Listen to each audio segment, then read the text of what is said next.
Le 75e Festival de Cannes s'achève ce samedi soir avec 21 films en compétition pour remporter la Palme d'Or. Notre envoyé spécial, Frédéric Ponsard, a demandé à des critiques de la presse internationale leurs pronostics. Quand on arrive à la fin du festival, il y a quelque chose, il y a quelques films auxquels on continue à penser. Et j'ai continué à penser à Armageddon Time de James Gray.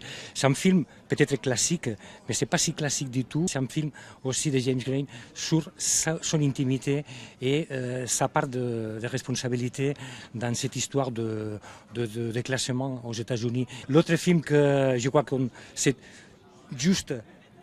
tout juste l'autre côté du cinéma, mais je crois que ça contribue à faire avancer le cinéma, c'est le film d'Albert Serra, Pacific Fiction, avec un Benoît Magimel qui incarne cette manière de raconter le cinéma qui n'est pas du tout classique, qui est absolument contemporaine. 3 films se dégagent pour moi cette année sans avoir un coup de cœur. D'abord le film iranien de Saïd Rousta et Sarah et ses frères qui dresse un portrait d'une famille iranienne, un portrait très osé, et à travers cette famille, on voit la société iranienne et la transformation de cette société.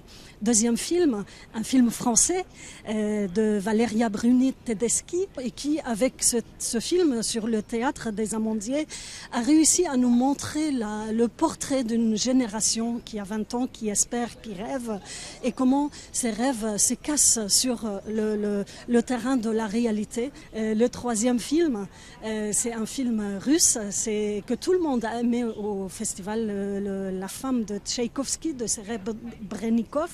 Ce film, je l'aime beaucoup, surtout par le portrait qu'il dresse de cette femme. La compétition est très homogène cette année et aucun film ne fait l'unanimité pour la Palme d'Or. Des genres, des provenances, des styles très différents, le jury va avoir des choix difficiles à faire. Ayant vu les 21 films en compétition, 2 se dégagent nettement pour moi, RMN du Roumain Cristian Mungiu et Oli Spider, de l'Iranien vivant au Danemark, Ali Abbasi.